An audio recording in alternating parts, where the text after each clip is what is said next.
পাখি আছে। আর এটা কি ডেওয়া গাছ? এত বড় ডেওয়া গাছ আমার লাইফে প্রথম আমি দেখলাম।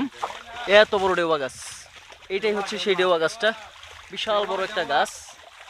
আর আমি অবশ্য নিচ দিয়ে এই যে এটা দেখাই, এই যে পাথরের মতো যে হয়েছে, এগুলো আসলে অনেক বছর পানিটা জমে থাকার কারণে হয়েছে।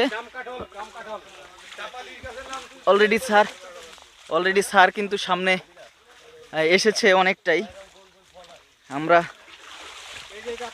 এই ট্রেকিংটা একটু কষ্টই হলো, কারণ জিরিপথ ধরে আমাদের হাঁটতে হচ্ছে। আমাদের লোকজন সবাই পিছনে। পানিটা বেশ ভালো এবং ঠান্ডা, পানিটা খুবই ঠান্ডা। এখন একটু কষ্ট হলেও আমারই হাঁটতে হবে।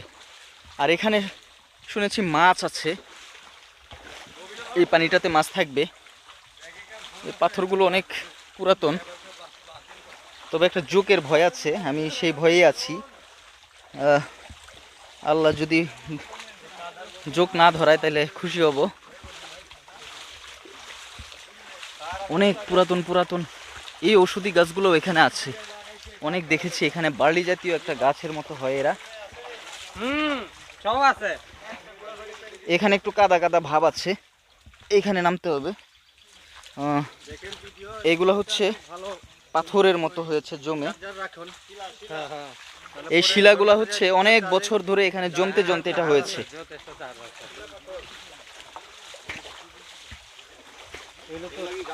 বেশ রোমাঞ্চকর একটা পরিবেশ। শিলা পাথর এগুলো অনেক বছর ধরে ধরে জমে এটা হয়েছে এখানে। পাথর এটা তৈরি হয়েছে, বুঝছেন? ও, এই একটা রাস্তা, এই রাস্তা দিয়ে এখন উঠতে হবে আমাদের। এই ঝিরিপথটাকে পরিহার করতে হবে।